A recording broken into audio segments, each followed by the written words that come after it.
नमस्कार, मैं अनिल शर्मा आपका एक बार फिर से स्वागत करता हूं आपके अपने YouTube channel commerce by Pathak sir में। आज की यह वीडियो 11th क्लास के अकाउंटेंसी सब्जेक्ट से है। जैसा कि आप जानते हो कि 11th क्लास में हमने चैप्टर शुरू किया था अकाउंटिंग प्रिंसिपल्स। ठीक है, तो अकाउंटिंग प्रिंसिपल्स को हमने 3 प्रिंसिपल्स पढ़े थे पिछले वीडियो में।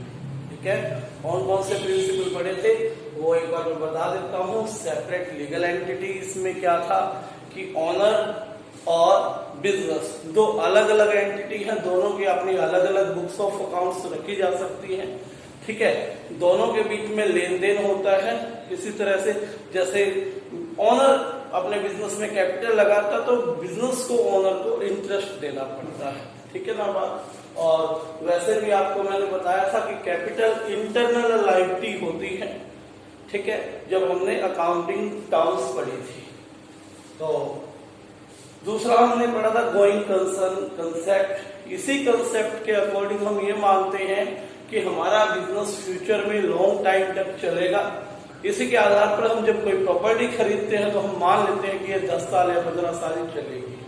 ठीक है, और तीसरा कंसेप्ट कहा था money measurement concept. Money measurement concept में मैंने आपको बताया था कि केवल उन्हीं ट्रांजैक्शन को आप रिकॉर्ड करेंगे बुक्स ऑफ अकाउंट्स में जिन्हें आप मनी में मेजर कर सकें। तो आज ऐसे ही 3 और मेरे पास कंसेप्ट है। Accounting period concept, historical cost concept and dual aspect concept. ये तीनों कंसेप्ट मैं आपको आज एक्सप्लेन करूंगा इस वीडियो में। तो अगर अभी तक आपने चैनल सब्सक्राइब नहीं किया है तो इस चैनल को सब्सक्राइब कर लें और घंटी का जो बटन है आपके पास उसे दबा लें। ठीक है, वीडियो को लाइक भी कर दीजिए।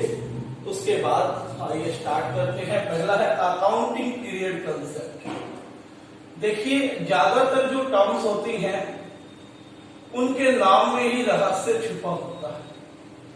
यानी कि अगर आप ध्यानपूर्वक नाम का मतलब समझ लेंगे तो आधी से ज्यादा चीजें आपको क्लियर हो जाएंगी। ठीक है, अकाउंटिंग मीन्स लेखांकन, अकाउंटिंग प्रैक्टिस, पीरियड मीन्स अवधि, टाइम पीरियड, कंसेप्ट अवधारणा। यानी कि यहां पर वो आपसे पूछ रहा है कि अकाउंटिंग कौन से टाइम पीरियड के लिए की जाए। अकाउंटिंग के टाइम पीरियड के बारे में वो आपसे पूछ रहा है। ठीक है, तो देखिए, जैसा कि हमने पढ़ा था कि बिजनेस जो है वो एक मालिक जब कैपिटल लगाता है तब से शुरू हो जाता है और एक्चुअल में सही प्रॉफिट और लॉस तो तभी पता लगेगा जब बिजनेस को पूरा बंद किया जाए। सपोज 10 लाख उसने लगाई, बिजनेस बंद कर दिया, जिसका देना था दे दिया, जिससे लेना था ले लिया, आपके पास नेट 25 लाख मिले, आपने 15 लाख रुपए कमा लिए। ये आपका टोटली प्रॉफिट आया अगले 10 साल के लिए। 10 साल बाद आपने किया। लेकिन क्या 10 साल में 15 लाख एनफ था? तो प्रॉफिट हो गया, लॉस भी तो हो सकता। तो क्यों नहीं कोई ना कोई ऐसा सिस्टम नहीं होना चाहिए जिसमें हम टाइम टू टाइम क्या करते रहे, साथ साथ प्रॉफिट्स का पता लगाते जाए, लॉसेस का पता लगाते जाए। जहां पर बिजनेस के ड्रॉबैक्स, लूप होल्स मिले वहां पर वर्क करके उन लूप होल्स को हटाया जाए।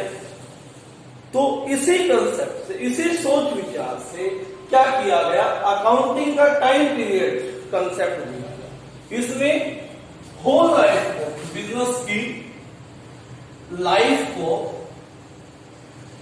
बिजनेस लाइफ को पार्ट्स में बांट दिया गया। ठीक है, बिजनेस मान लो 10 साल चला तो 1 साल का एक पार्ट बना दिया, यानी पूरी लाइफ के पार्ट कर दिए। एक पार्ट को 12 महीने के लिए किया गया, 12 मंथ्स, यानी कि 1 ईयर के बाद आपको अकाउंट्स प्रिपेयर करना है और ये देखना है कि आपका बिजनेस कैसी परफॉर्मेंस दे रहा है। आपको प्रॉफिट्स हो रहे हैं, लॉसेस हो रहे हैं। ठीक है, अलग अलग टाइम पीरियड अलग अलग लोगों ने माना। पहले हमारे यहाँ दिवाली से दिवाली मनाए जाते थे, यानी कि हर दिवाली अकाउंट क्लोज करते थे। कैलेंडर ईयर भी लोग फॉलो करते थे, जैसा कि 1 जनवरी से 31 दिसंबर तक। But according to income tax law हमारे देश में अब 1 अप्रैल से 1 अप्रैल से 31 मार्च तक अकाउंटिंग पीरियड माना गया है। यानी कि हर साल 31 मार्च तक आपको अपने अकाउंट्स प्रिपेयर कर लेने हैं, वहां से निकाल लेना है कितना प्रॉफिट है कितना लॉस है, और यदि आपको अकाउंटिंग के अकॉर्डिंग कोई लूप होल्स ड्रॉबैक्स मिलते हैं उसे आप ताकि आगे ठीक कर सकें। ठीक है बात। तो पूरे बिजनेस की लाइफ को एक पार्ट्स में डिस्ट्रीब्यूट करना और हर पार्ट का अलग प्रॉफिट और लॉस निकालना, यही कंसेप्ट है अकाउंटिंग पीरियड कंसेप्ट। ठीक है। ये 12 महीने का जो टाइम है इमरजेंसी केसेस में, जैसे आज कोरोना की इमरजेंसी है तो इसमें आपको 3 महीने एक्स्ट्रा देकर 15 महीने तक भी किया जा सकता है अगर इमरजेंसी का केस है तो। ठीक है। वरना नॉर्मली 12 महीने के लिए ये काम आपका होगा। अकाउंटिंग आपको 12 महीने के लिए ही क्या करनी पड़ेगी, बनानी पड़ेगी। ठीक हो गई बात। ये था आपका अकाउंटिंग पीरियड कंसेप्ट। ठीक है। उसके बाद हमारा अगला जो कंसेप्ट है उस कंसेप्ट को देखते हैं। अगला कंसेप्ट है हिस्टोरिकल कॉस्ट कंसेप्ट। ठीक है। हिस्टोरिकल कॉस्ट कंसेप्ट को देखते हैं। हिस्टोरिकल कॉस्ट कंसेप्ट क्या है? हिस्टोरिकल कॉस्ट कंसेप्ट के बारे में मैं आपको बताऊं। हिस्टोरिकल कॉस्ट कंसेप्ट यह कहता है कि आपने जिस वैल्यू पर प्रॉपर्टी खरीदी है, कोई भी एसेट खरीदी है, उसी वैल्यू पर आपने क्या करना है, उसको लिखना है। ठीक है। जिस वैल्यू पर आपने कोई प्रॉपर्टी खरीदी है उसी वैल्यू पर आपने क्या करना है, प्रॉपर्टी की वैल्यू लिखनी है। ठीक है बात। देखिए हिस्टोरिकल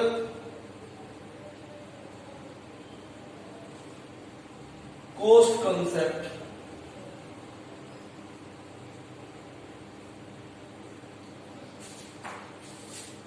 लागत अवधारणा भी बोलते हैं इसको। इसमें क्या है, assets are to be recorded at which it was acquired. ठीक है। एग्जाम्पल से इसको सपोज है आपने एक शॉप खरीदी है 1 लाख रुपीज। ठीक है। आज वो 1 लाख की है। 1-2 साल बिजनेस हुआ ही था कि आपकी शॉप के सामने से एक बहुत बड़ा रोड निकल गया जिससे आपकी शॉप की वैल्यू 1 से 10 लाख हो गई सीधी, क्योंकि रोड की वजह से रोड साइड शॉप की वैल्यू बढ़ जाती है। अब इस हिस्टोरिकल कॉस्ट कंसेप्ट के आधार पर आप इसकी वैल्यू 10 लाख नहीं लिख सकते। कितने लिखेंगे, 1 लाख लिखेंगे। ठीक है बात। यानी कि मार्केट वैल्यू इमैटेरियल है। ठीक है। जब आप परचेज करते हो तो आपने उसी वैल्यू पर वो वस्तु लिखनी है जिस वैल्यू पर आपने क्या किया था, उसे एक्वायर किया। ठीक है। तो आप लिखेंगे according to the historical cost concept the properties और assets are to be recorded at which it was acquired. ठीक है। जिस पर यह है ली गई थी। और फर्दर अगर इस पे कुछ करना है, मान लो तो प्लांट एंड मशीनरी भी आपने खरीदी है तो उसकी मार्केट वैल्यू नहीं दिखानी, आपने वो लिखी है हिस्टोरिकल कॉस्ट कंसेप्ट पे जिस पर आपने उसको खरीदा था, उसी पर आपने आगे डेप्रिसिएशन लगाते चलना है। ठीक है बात। तो इसमें यही लिखना है कि जिस वैल्यू पर हम खरीदते हैं किसी चीज को, वही वैल्यू क्या है उसी को हम बुक्स में लिखेंगे। यही क्या है, हिस्टोरिकल कॉस्ट कंसेप्ट आपकी एक्सप्लेन करता है। तीसरा है dual aspect concept. Dual aspect concept, dual aspect concept क्या होता है, दोहरा द्विपक्षीय अवधारणा। इस अवधारणा से, इस कंसेप्ट से एक ट्रांजेक्शन का इंपैक्ट कम से कम 2 अकाउंट्स पे जरूर पड़े। ठीक है, आपने जर्नल की है, आपने देखा जो कोई अकाउंट डेबिट होता है किसी वैल्यू से तो दूसरा अकाउंट उतनी ही वैल्यू से क्रेडिट होता है।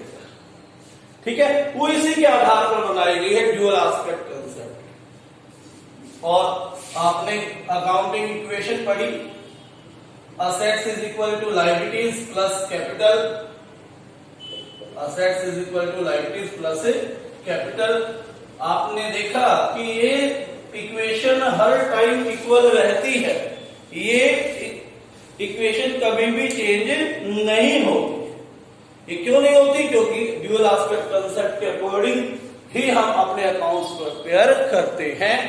ठीक है, ये हमेशा अलाइनमेंट में रहेगी, हमेशा टैली करेगी, हमेशा इक्वल रहेगी।